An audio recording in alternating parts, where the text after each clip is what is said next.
Good to meet everybody. Happy to be here. I'm going to talk a little bit about AI, as is the common theme here. Actually, I think we should have Amy come out and just sing all of this for us again. I want to talk about high-level AI. I've been in this space for generative AI over 3 years, and I want to talk, what is this technology we're talking about? Because I think we all need to take a slight step back in how we're thinking about it. My company is Enhanced AI. With AI, let's take a step back of what is this technology. And with AI, you have to start thinking a little bit bigger and a little bit more differently than how you've been thinking in the past. And this is coming from experience. I've worked with thousands of use cases, hundreds of companies, been on the ground floor of this whole thing as it's been coming about. Let's talk about how this all started. Okay, so there were a bunch of scientists that said, hey, let's train these machine models on 100 million pieces of data and see if these machines get smarter. What happened? At the very end of the day, they said, well, they're not very smart. Like, this isn't very good. Except for one engineer said, and so they all abandoned it. Except for one engineer said, no, we're not thinking big enough. We're not thinking large enough. We need to train it on more.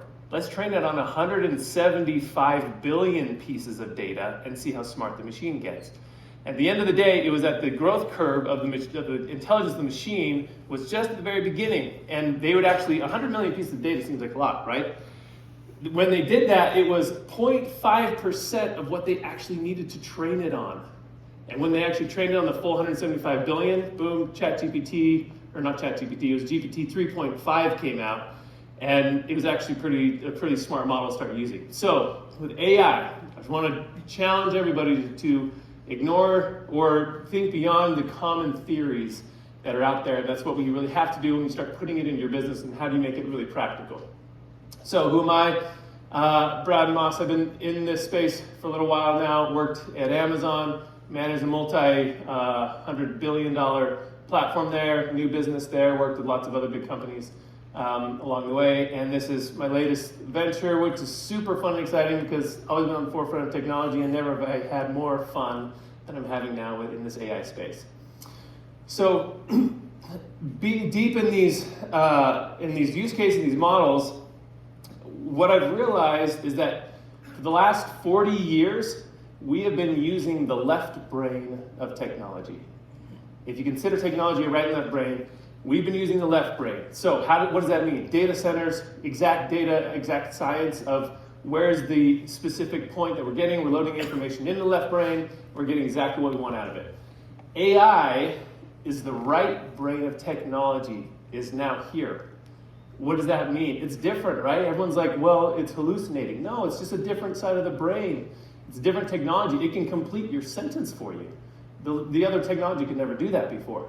AI is the rest of the brain that we're now just figuring out how to interface with. And we're coming up with these challenges because we're used to dealing with technology, but it's really the left brain side that we're used to dealing with. And now we're trying to tackle on the right brain side technology where it's predictive, it can come up with interesting things, songs, all sorts of stuff. And we're like, why is it not exact like we're used to? Well, it's not designed to be exact. It's designed on pattern recognition and pattern completion. And so when you put it into business, you actually have to start thinking about what is AI, the AI side, generative AI side, versus the left side of technology, which is exact and precise. And you actually have to marry the two together. So a quick example of what do I mean by that? If you look at a database or like a map, right? You have exact coordinates. I know exactly where to go. Boom, that's where I'm going. That's the left side of technology. The right side, an AI, is more like dealing with these things they call vector databases, which is an AI type technology, or used in AI quite a bit. It's more like going to a library and saying, oh, here's the fiction section, and I want to go to think about whales in the fiction section. It's not the exact book I'm looking for. I have to look through a bunch of books to find maybe what I want, but it's more generic and more section-based versus the database side. Now, how do you interface with AI? What are the most useful ways and how to think about when I'm chatting with ChatGPT or dealing with Midjourney or whatever other systems that I'm working through? I often say it's like my 7-year-old. When I tell him, and AI, when you interface with it, it's like when I'm telling my 7-year-old, hey, go clean your room.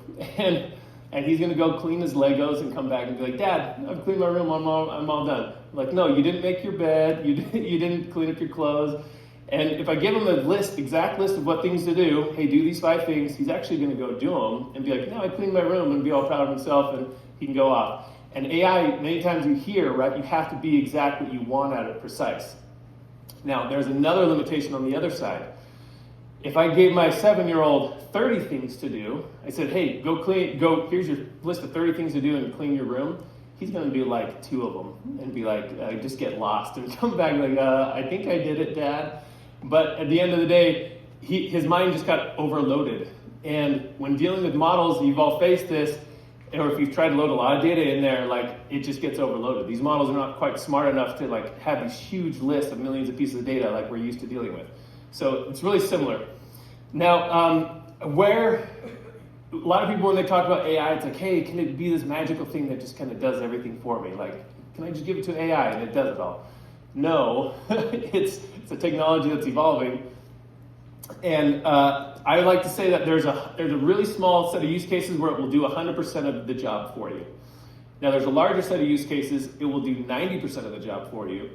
And then a much larger percent of use cases where it will do 50% of the job for you. Now, if you got a use case that takes you 3 weeks, 50% is still saving you a week and a half of time, right?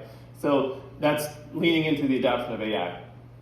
Now, from a high level, what is it good at? I like to use an ACE framework. I call it ACE framework. It's really good at analysis.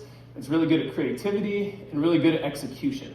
So when you think about how do I implement this in my business, think of these 3 areas: analysis, execution, and creativity.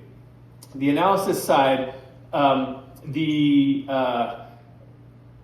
anything that you're doing that has an analysis should be done with AI. 90% should be totally done with AI at this point.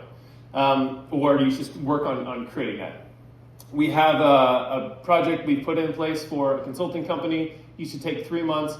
It takes 3 hours now. And it does future trend analysis over the next 3 years of what a whole industry is going to be doing. And we're using AI to systematize this whole thing and process it. It's amazing. Creativity, everyone see blog generators. Well, we have an automated one that does some pretty amazing stuff. Execution, we have one thing with AI that you have to think about is that AI will do these things that you should be doing in your business, you've known for years you should do them. AI is actually a perfect opportunity to start doing those. We have a big company that, lead scoring. When you think about new leads coming in, like everyone knows they should be doing it, but no one does it because it's hard. It's hard to put in and implement, or there's big systems. With AI, you can put it actually in pretty quickly and easily. Like a lead scoring model, we have a company that put it in, and now their conversion rates are up almost 40% on what they're doing. So moving beyond chat, know that AI is more than ChatGPT. It's more than Midjourney. You actually have to put it in and implement into your system. To do so, we've actually created a system called FluxPrompt, which actually pulls all the 150 AI systems and models into one place and makes it easy for a business operator to use it. And that's what I've been doing now. I challenge everybody to think bigger and think differently and use AI and move forward. Thank you very much.